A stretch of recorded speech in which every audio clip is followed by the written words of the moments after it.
Salut les bros! La petite vidéo d'actu du jour. Alors aujourd'hui je vais un peu vous dire où j'en suis dans mon biais, qu'est-ce que j'attends cette semaine et y a des choses à dire.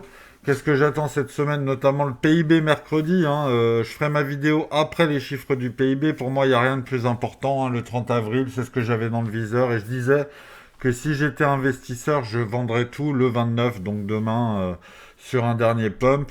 Je suis assez haussier court terme, mais bon, on s'en fout. En vrai, là, on peut voir un support à 92,9. Il se peut très bien que dans la journée, on aille le liquider et que ça donne l'impression que c'est bear.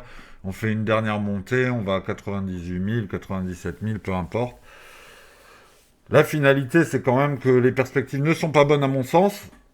Mais si derrière on fait un ATH, c'est que je me serais planté. Donc prenez ce que je dis avec des pincettes. Je vous donne juste mon avis perso. Et voilà. Voilà, j'avais la bonne zone entre guillemets, hein, mais bon, avec l'euro, tout ça, on est allé faire la mitigation, blablabla. Vous connaissez l'histoire si vous avez regardé mes dernières vidéos. Voilà, on était allé dans la zone, mais je l'ai pas vu parce que c'était sur la paire euro.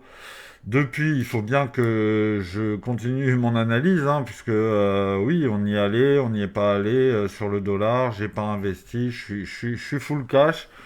Mais j'ai pas peur du bull run du siècle, vu la conjoncture, et c'est pour ça que je vais vous reparler du PIB et surtout vous reparler du GDP Now dont je parle, mais j'ai pas été forcément assez précis et il y a un détail que j'aurais dû vous préciser. Donc je vais vous expliquer ça. Donc le GDP Now de la fête d'Atlanta, c'est sur Investing, vous voyez dans le calendrier, c'est anodin, personne n'en parle, c'est un 2 étoiles. C'est un 2 étoiles parce que c'est le PIB en direct. En gros, c'est mouvant, c'est réactualisé sans arrêt, donc c'est pas un chiffre arrêté qui fait forcément réagir les marchés. Ça donne le trimestre suivant. En gros, le 31 mars, on a le GDP Now est passé au trimestre 2. Donc là, nous, après-demain, le 30 avril, on va avoir les chiffres définitifs du trimestre 1. Et le GDP Now donnait des perspectives jusqu'au 31 mars pour ce trimestre 1. Mais à combien s'est arrêté le GDP Now le 31 mars? Il s'est arrêté à moins, que je dise pas de bêtises, moins 0,2. Voilà. Moins 0,2. Donc, on peut s'attendre à quelque chose de l'ordre de moins 0,2, moins 0,3 pour le PIB. Le PIB était de 2,4 au Q4 2024 et il est attendu pour le premier trimestre 2025 0,4 de hausse. Donc toujours pas une grosse contraction, mais toujours pas de phénomène récessif. Il faut du négatif. Donc on a ce 0,4 optimiste attendu pour le trimestre 1, qui est quand même une grosse baisse de la croissance, hein. On passe de 2,4 à 0,4 si on tombe sur ce chiffre. Mais catastrophe, si on est à moins 0,2, on est en négatif, et le trimestre 2 2025 est d'emblée, quasiment certainement, catastrophique, puisque nous sommes actuellement à moins 2,5 et on a eu un pic à moins 3,7. Donc vraiment, vraiment, les perspectives ne sont pas bonnes. Qu'est-ce que ça change, 0,4 ou moins 0,2? Pour acter une récession, il faut 2 trimestres négatifs. Sachant que le trimestre 2, c'est quasiment sûr qu'il sera négatif, ce qui est grave, hein, ce qui est grave. Mais là, si le T1 est négatif, alors qu'on attendait 0,4 et qu'on a moins 0,1, peu importe, c'est négatif. C'est qu'objectivement, 2 trimestres de suite en aggravation, nous avons une récession. Et donc, c'est trop dangereux. C'est trop dangereux en tant qu'investisseur de rester en mode hold parce que si, imaginons, donc là on va chercher le high, machin, on va à 97. Si le PIB il est à 0,8, eh ben on ira chercher tous les highs et on fera peut-être un ATH, ok?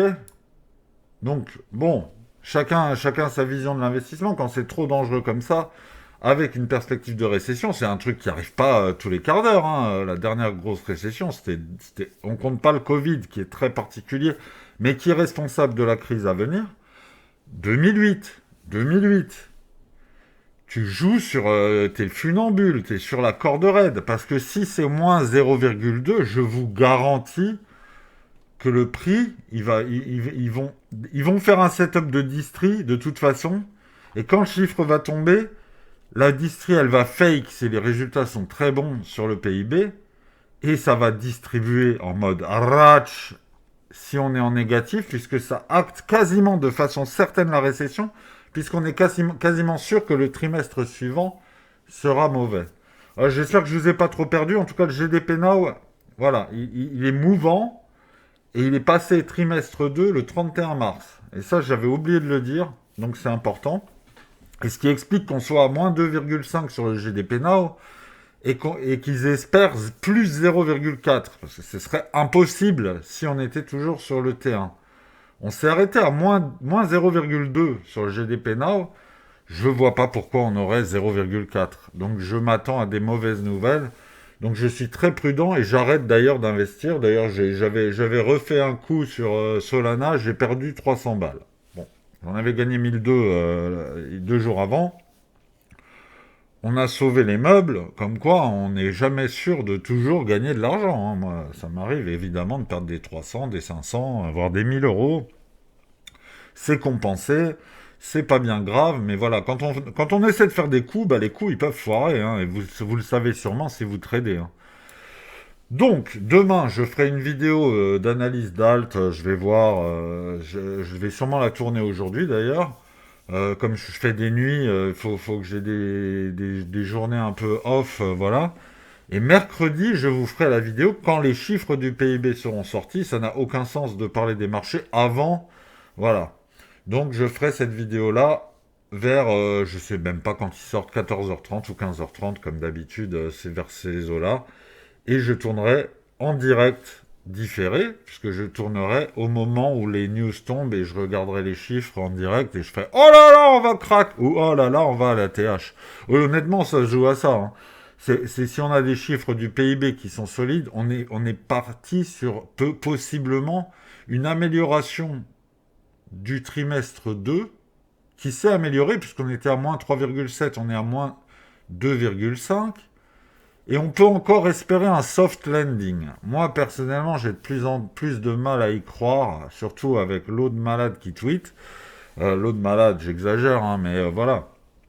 C'est pas... Il nous empêche d'investir sereinement et parce qu'on se dit, la moindre dinguerie avec la Chine ou quoi, on voit que la Chine, d'ailleurs, est en train de démentir totalement. Il n'y a aucun consensus, aucune discussion sur les frais de douane, donc les mecs ils nous mentent, les ricains ils nous mentent en mode oui on est en train, mais vas-y arrête d'essayer de nous rassurer. Donc on va se prendre quand même le délire 145% sur le consommateur américain.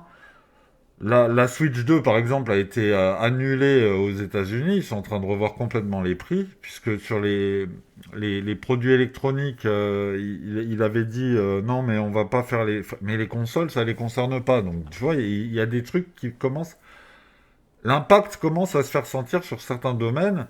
L'automobile, le secteur de l'automobile est en train de faire une pression monstrueuse sur Trump en disant mais avec 25% tu nous tues, tu vas nous tuer.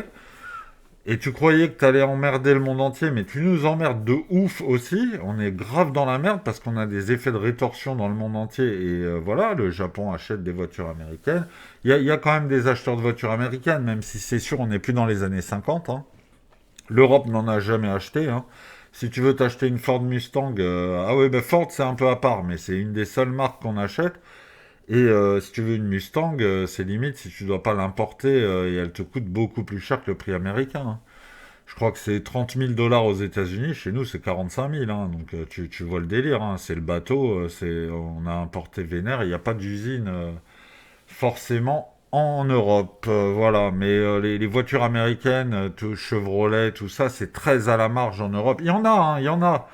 Mais c'est très très à la marge parce que c'est très cher, les pièces sont très chères et puis c'est pas très fiable forcément. Moi j'ai eu une Ford, hein, j'ai eu une Ford, voilà, je raconte un peu ma life. Très très bonne bagnole, hein. Très très bonne bagnole, hein. Les Riken, moi j'aime beaucoup. Mais le consensus veut que ce soit pas la panacée et en Europe on n'est pas des gros consommateurs de voitures américaines. Donc voilà. Mais voilà, l'exportation des voitures américaines, c'est aussi pour eux un enjeu. Ils veulent se développer, puisqu'ils ont beaucoup de retard, notamment en Europe. Et ces frais de douane, ça les fout dans la sauce, quoi.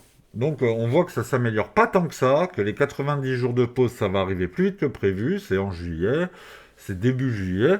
Ouais, à un moment, les marchés ils vont dire ouais, ouais, la pause c'était bien. Pendant 3 mois, on a mangé un peu, on a récupéré. Mais s'il n'y a pas d'amélioration, que les négociations sont pas satisfaisantes, et même s'il y a que 10%, mais 10%, ça déstabilise les marchés, ça déstabilise l'économie, il y a quand même une refonte. Et ça, ils sont pas dupes. Là, ils se sont dit, on va faire de l'exit liquidity pendant 90 jours. Et pour moi, ça fait un peu complotiste, mais je vous donne mon avis. Pour moi, ces 90 jours sont là pour créer de l'exit liquidity. Et à mon avis, en juillet, ciao, bye bye. Donc si on fait un ATH dans les prochains jours, ce que je n'exclus pas, hein, moi j'ai toujours un billet bear avec le PIB qui va se contracter selon moi. Si se contracte pas et qu'on a une bonne nouvelle, pour moi on peut faire un ATH. Hein. Avec un Dixie aussi faible, ce serait pas... parce que là, l'ATH il était puissant, il y avait un Dixie encore fort. Le Dixie s'est effondré, mécaniquement on est allé très très très très bas. Si on fait un ATH, techniquement, en termes de dollars, de valeur du dollar, on sera peut-être en dessous de la valeur du Bitcoin qui était ici. Vous voyez, c'est des petites choses. Et notamment, on peut voir avec l'euro. Hein. Si l'euro fait un ATH, là, c'est un vrai ATH. Mais vous voyez, on est beaucoup plus loin. Hein. On est beaucoup plus loin. Hein. 106 000 euros, on est à 83 000. Hein. Alors que là, on est beaucoup plus près d'un ATH. Hein. On est en termes de dollars, parce que le Dixie, enfin, le dollar vaut beaucoup, beaucoup moins qu'avant. Donc on voit qu'il y a encore du chemin pour faire un vrai ATH en termes de valeur, et que on le fera possiblement pas, hein, mais on peut le faire en dollars. On peut le faire en dollars, en tout cas. Si l'euro doit chercher les highs, on fera un ATH en dollars. Si l'euro va chercher ce high, on fera un ATH en dollars. Sauf, évidemment, si le Dixie remonte. Donc, il y a plein de paramètres. Il y a plein de paramètres, mais moi, je vais me concentrer sur le PIB et je vous en parlerai mercredi. Et là, je vais faire une vidéo pour d'alt pour demain, pour prendre un peu de repos et puis calmer un peu le rythme hein, aussi. Hein. Je fais beaucoup, beaucoup de vidéos. Des fois, vous avez sûrement pas le temps de les voir et je comprends tout à fait. Donc, peut-être ralentir le mouvement, vous me dites, et voilà. Donc, je vous dis à mercredi pour le PIB, qui est essentiel, crucial, et on verra ça ensemble. Est-ce qu'on va à la TH ou est-ce qu'on craque? Mais en tout cas, à mon avis, il n'y aura pas de statu quo et le prix va pas ranger infiniment en mode là on fait un order block, c'est très bien, c'est très très bien, c'est très bull, hein, la chart est très bull, mais attention, attention, soyons prudents, hein, soyons vraiment prudents parce que là il y a tout qui est possible et en tout cas c'est pas une zone d'achat. C'est déterminant surtout pour ceux qui ont été malins et qui ont acheté dans les 70 000, 78 000, 79 000, même 81 000. Ces gens-là peuvent commencer possiblement à se dire, tiens, est-ce que demain je vais pas prendre des profits avant le PIB au cas où pour me hedge un peu et si ça pète, il me reste des actifs. Tu vois, c'est comme ça que moi je ferais si j'étais dans le train en tout cas. Je vendrais une grosse partie possiblement en prévision d'une mauvaise nouvelle sur le PIB américain. Et voilà, je vais pas radoter 107 ans. Et demain, des petits alts qu'on m'a demandé, voilà, petite vidéo classique, hors marché, hein, évidemment, on va pas prendre en compte, on va surtout voir les zones qu'on peut récupérer au sud, si ça va mal, et les objectifs bull, si ça va bien.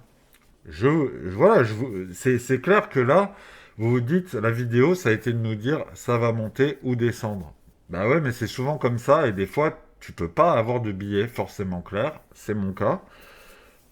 Mon billet était baissier jusqu'à une certaine zone. Je me suis planté, le billet s'est complètement retourné. Et nous arrivons dans une zone d'incertitude où mon billet n'est pas clair. Et je m'en excuse hein, si vous vouliez des réponses. Je vois beaucoup de gens autour de moi qui sont dans le flou. Il y a beaucoup de shorts sur le marché, donc il peut encore y avoir des hausses, du squeeze. On va chercher ces gens-là qui mettent leur stop dans des endroits obvious, qu'on va aller taper pour les liquider. Il se peut que les 99 500 sautent à cause de ça. Tout est possible, mais mon billet n'est pas excessivement clair je me dis qu'on peut se retourner à tout moment, et nous aurons le 30 avril pour en discuter. Je vous souhaite une très belle journée, les bros, et je vous dis à demain pour la vidéo sur des altcoins. Surprise, ciao!